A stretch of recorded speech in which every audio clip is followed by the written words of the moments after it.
예, 오늘은 우리가 읽은 말씀을 가지고 재앙이 일상이 된 세상에서 살아가기라는 제목으로 말씀을 나눌 때 우리에게 깨닫는 은혜가 있기를 바랍니다.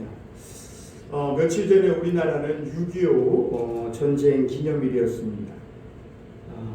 한국은 이 6.25 전쟁으로 폐허가 됐었는데 아주 짧은 시간에 경이로운 발전을 해온 그런 나라입니다. 그러나 최근 우리나라는 안팎으로 여러 가지 어려움을 겪고 있음을 보게 됩니다.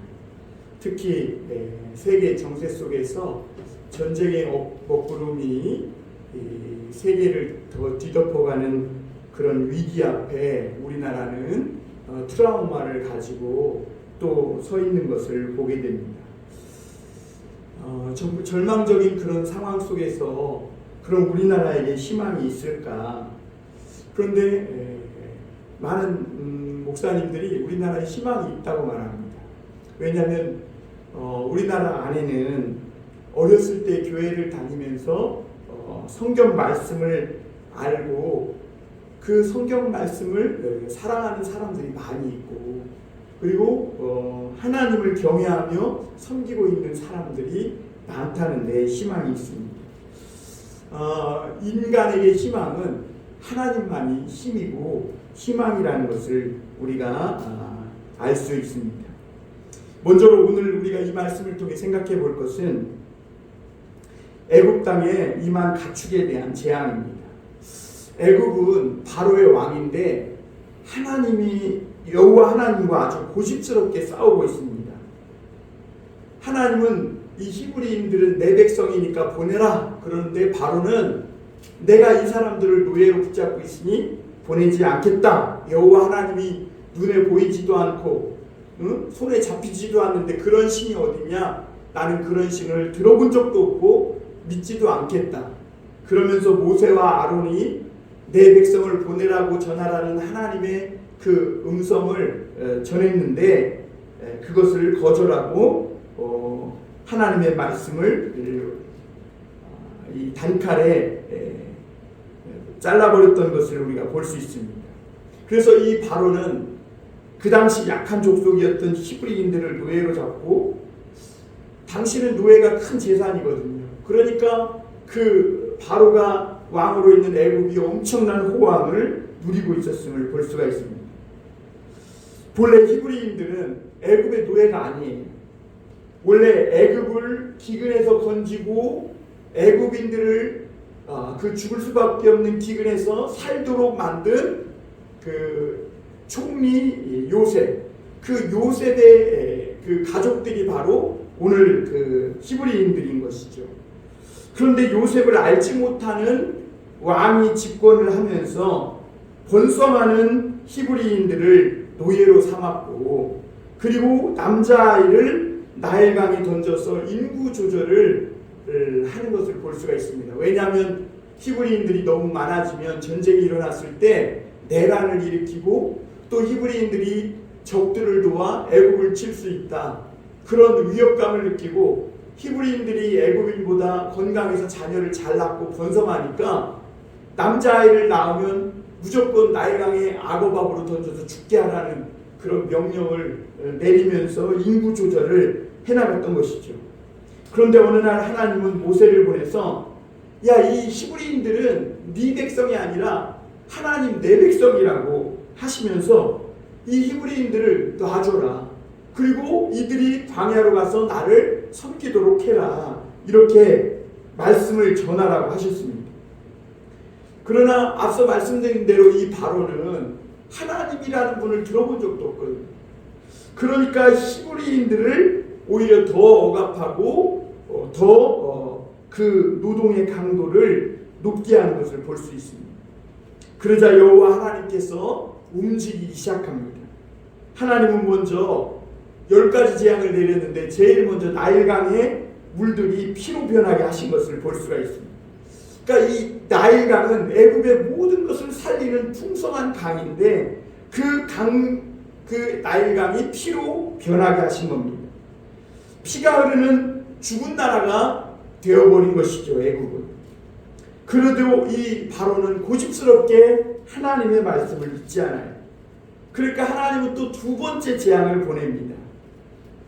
개구리를 보내가지고 개구리가 애굽의 궁궐과 식탁과 바로의 그 높은 왕의 자리까지 차지하게 만드는 것이죠.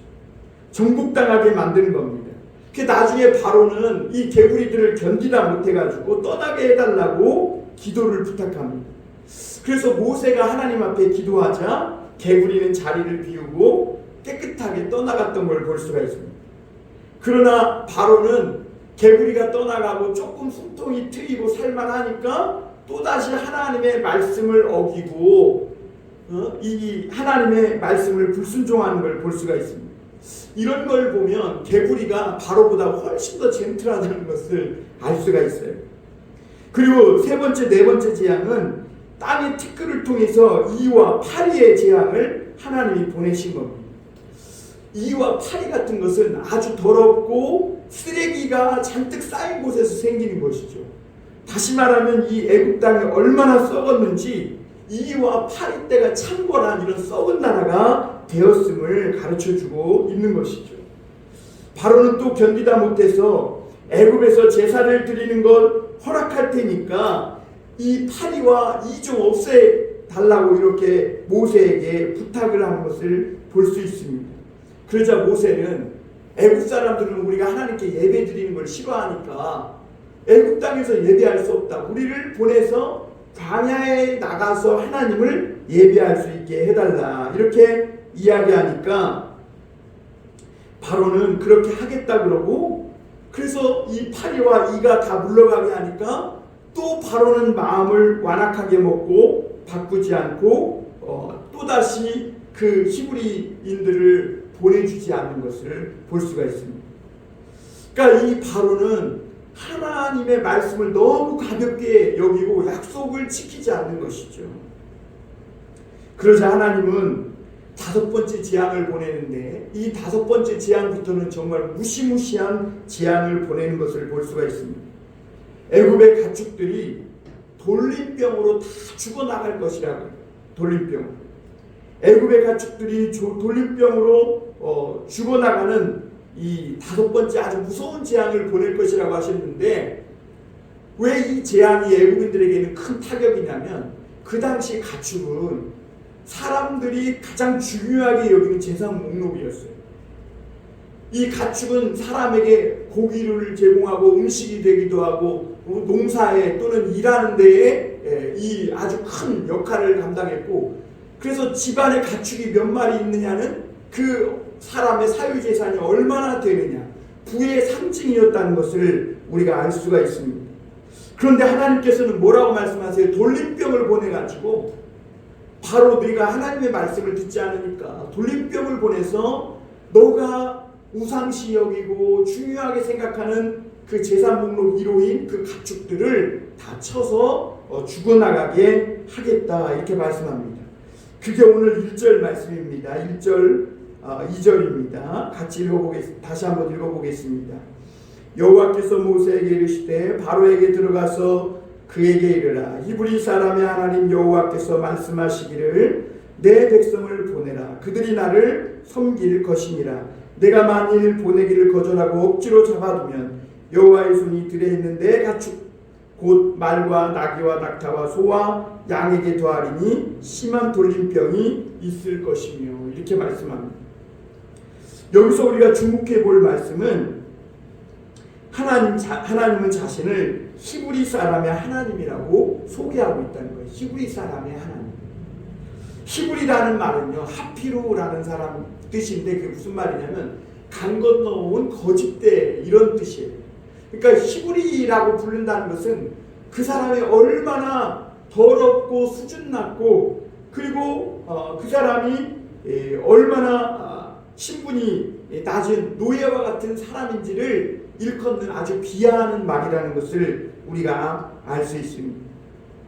그런 말이라는 것이죠. 그런데 하나님은 뭐라고 그래요? 자기를 소개하면서 나는 그런 히브리 사람의 하나님. 사람들이 생각하는 신분 낮고 힘없고, 그래서 사람들이 이렇게 하면 이렇게 하는 대로, 밟으면 밟는 대로 밟힐 수밖에 없는 노예와 같은 약한 사람들, 그런 사람들의 하나님이라는 거예요. 그리고 하나님은 그런 히브리 사람을 내 백성이라고 해요. 내 백성. 그러면서 그들을 보내서 나를 섬기게 하고 그들이 하나님을 경외하도록 하라고. 그렇지 않으면 니들이 자랑하는, 애굽이 자랑하는, 바로 내가 자랑하는 말, 소, 나귀, 낙타 이런 모든 가축들에게 돌림병이 일어나서 다 죽어나가게 될 것이다. 다시 말하면 애굽이 자랑스럽게 여기는 부와 그 재물들을 다 쏟아버리도록 하겠다, 이렇게 말씀하시는 것이죠.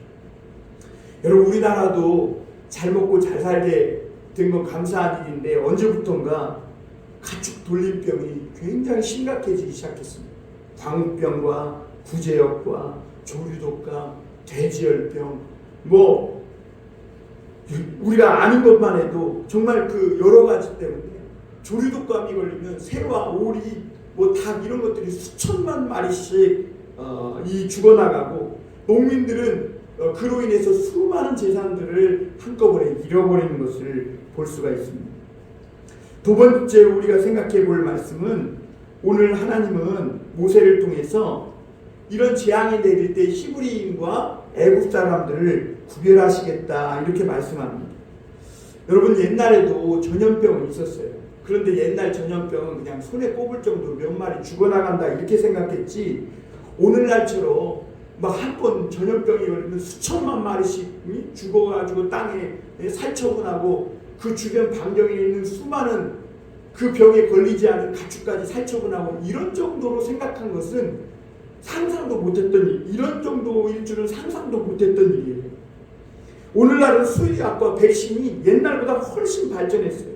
그런데도 오늘날에는 더 많은 가축들이 돌림병으로 죽어나갑니다. 가축 돌림병이 얼마나 무서운지, 한번 발병하기 시작하면, 특히 돼지 구제역 같은 것은 그 주변 반경 수십 킬로 이내에 있는 돼지들을 걸리지 않았어도 다 살처분하는 것을 보게 됩니다. 그러니까 산채로 막 땅에 묻어버리는 것이죠. 유럽에서는 이 광우병이 한번 걸리면요, 그 처음 광우병이 나왔을 때 이 광우병이 한번 걸리면 그 광우병을 잡기 위해서 소를 불로 태워 죽였는데, 그 광우병에 걸린 소들을 불에 태워 없앨 수 있는 그런 나무가 부족할 정도로 그렇게 광우병이 엄청나게 심해서 유럽에서 소가 씨가 마를 정도였다고 합니다. 여러분, 오늘날 우리가 읽는 이 출애굽기 성경은 3,500년 전의 글이에요.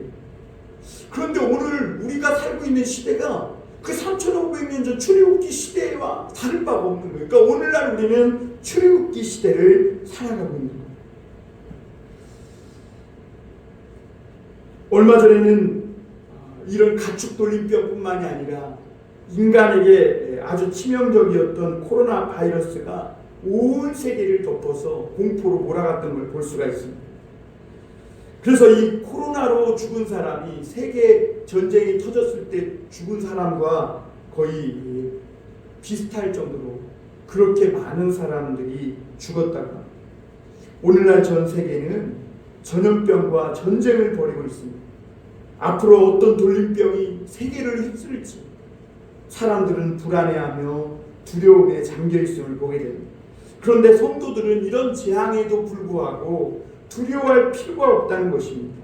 왜냐하면 4절에 보면, 우리 4절 한번 보겠습니다.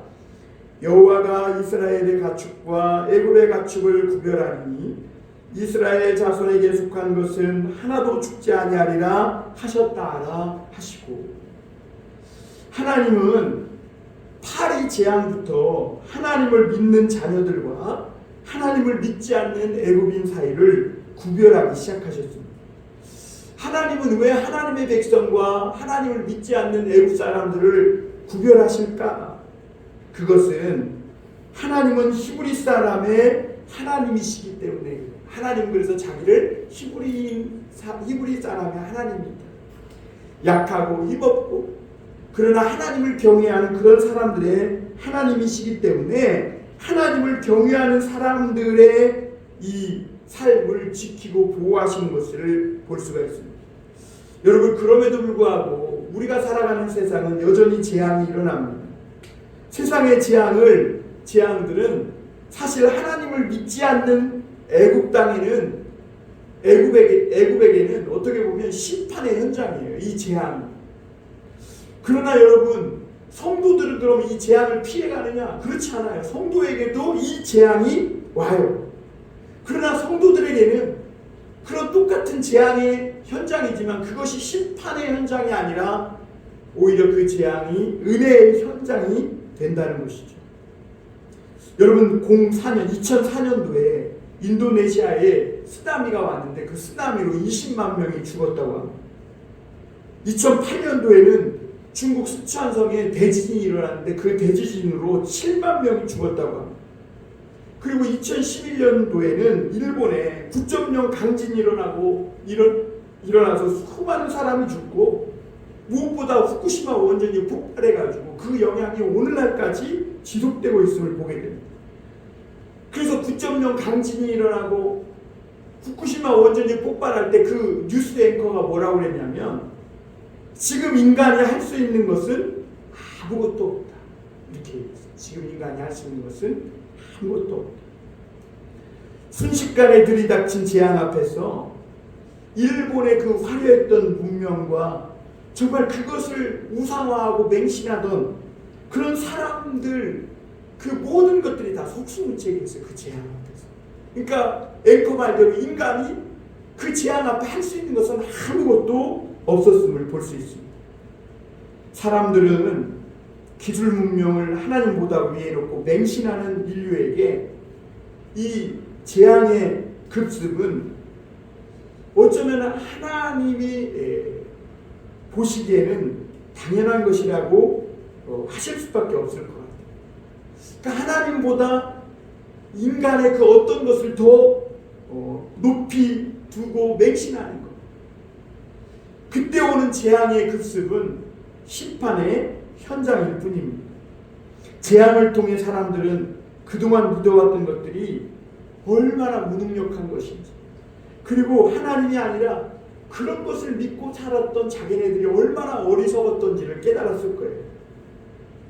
그러나 하나님의 사람들에게는 이런 재앙이 비껴가지는 않지만 이런 재앙이 급습하더라도 하나님을 믿는 사람들은 그런 재앙이 다른 의미고 다르게 해석되는 걸 볼 수 있습니다.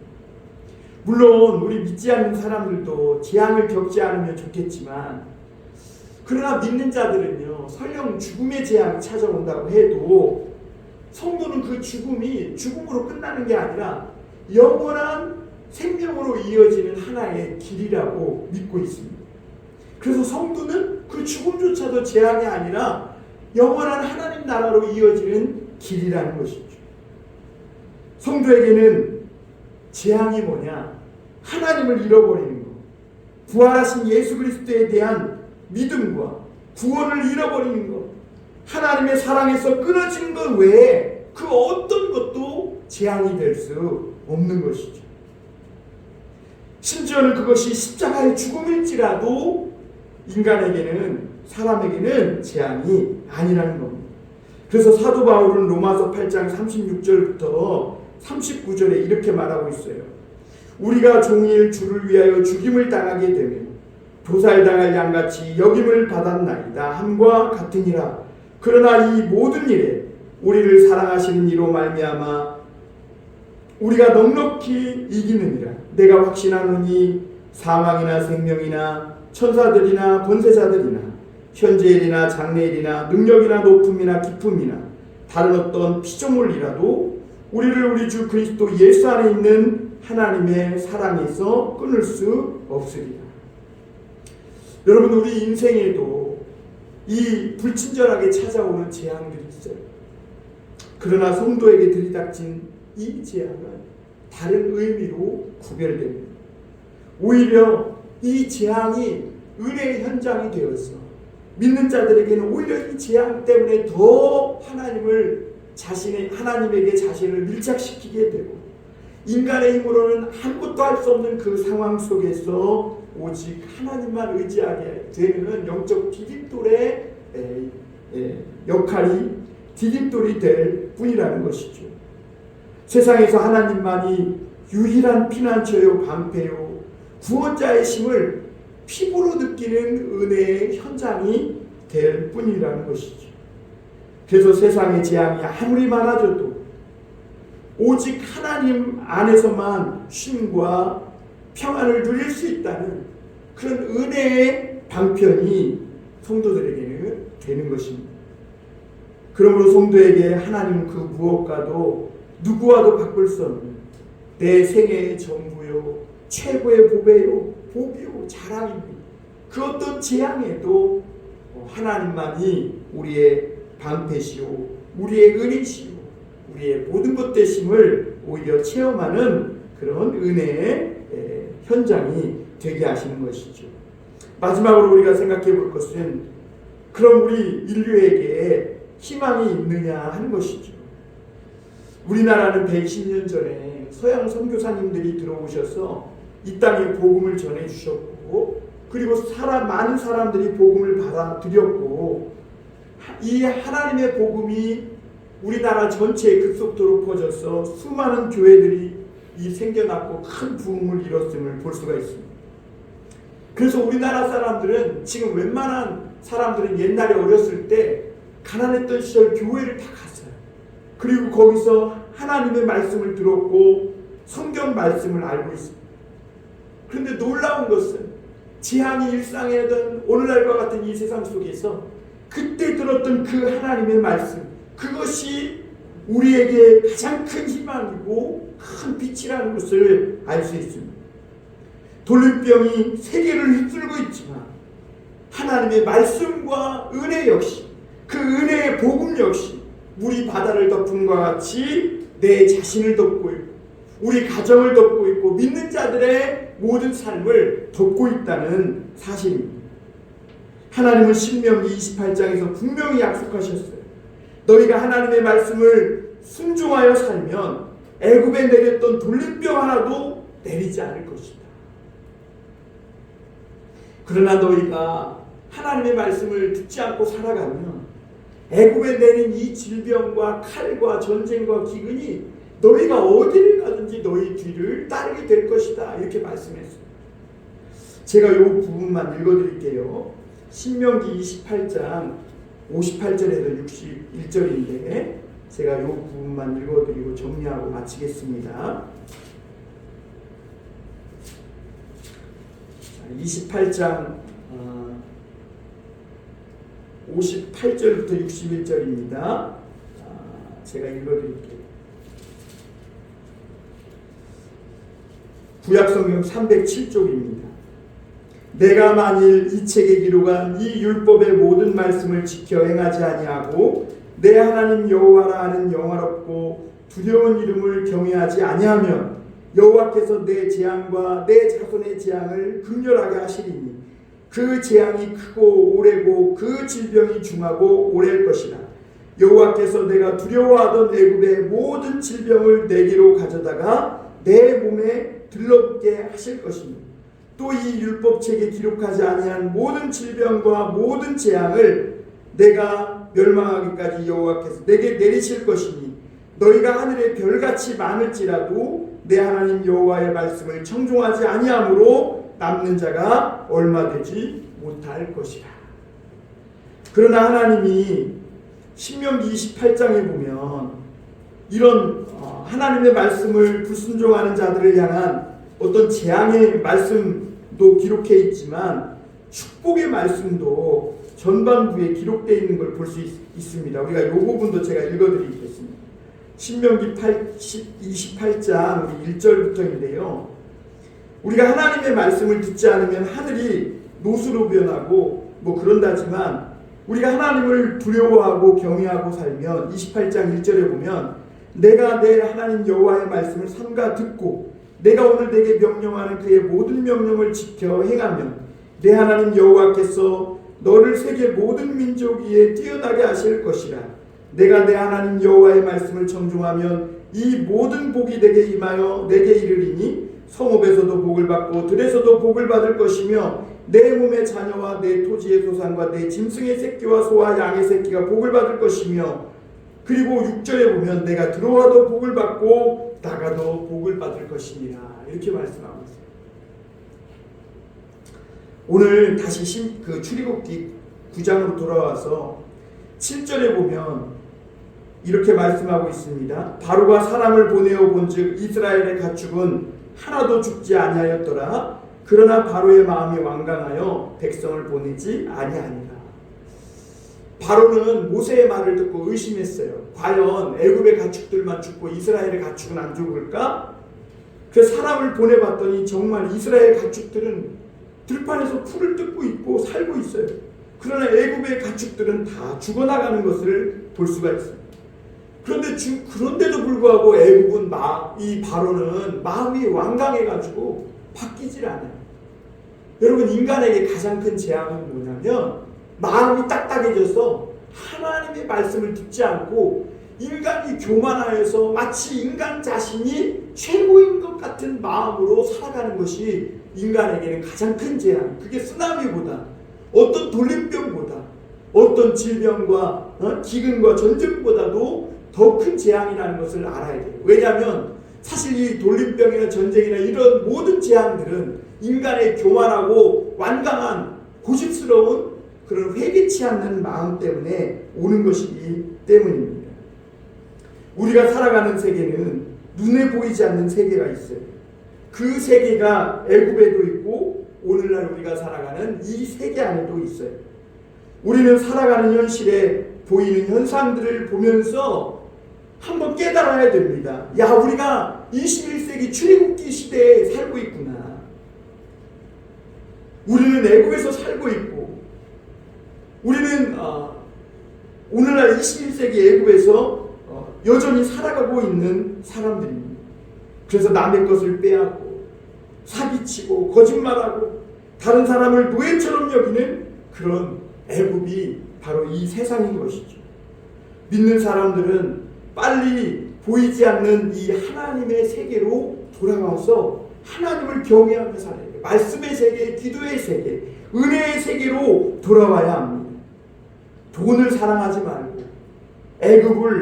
애굽의 부를, 이 세상에 부를 부러워하지 말아야 합니다. 더러운 돈으로 잘 먹고 잘 사는 것을 부러워할 필요가 없어요.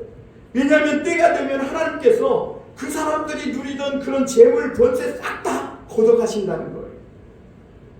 우리는 애굽에 있는 것들을 이용은 하되 사용은 하되 그것들을 사랑하지 말고 그것이 마치 뭔가 대단한 것처럼 우상시하지 말고 하나님의 손길 안에서 살아가는 성도들이 되어야 합니다. 오늘 우리 삶에도 수많은 재앙의 역경과 환난이 있어요. 하지만 하나님이 나의 하나님이요 우리의 하나님이기에 고난의 현장, 이 재앙의 현장은 오히려 전능하신 하나님의 은혜의 현장으로 바뀌어지는 것이죠. 하나님을 경외하고 말씀에 순종하며 살아가기만 한다면 우리는 그 어떤 재앙이나 환난도 오히려 하나님의 기적을 체험하는 기적의 현장으로 만들어갈 수 있을 것입니다. 재앙이 멈추지 않는 이 세상 애굽 현장을 하나님의 손길이 함께 하시는 은혜와 기적의 현장으로 만들어 가시는 믿음의 사람들이 다 되시기를 주님의 이름으로 축원합니다. 이거 꺼줘야지. 기도하겠습니다. 하나님 아버지 감사합니다. 오늘 우리들을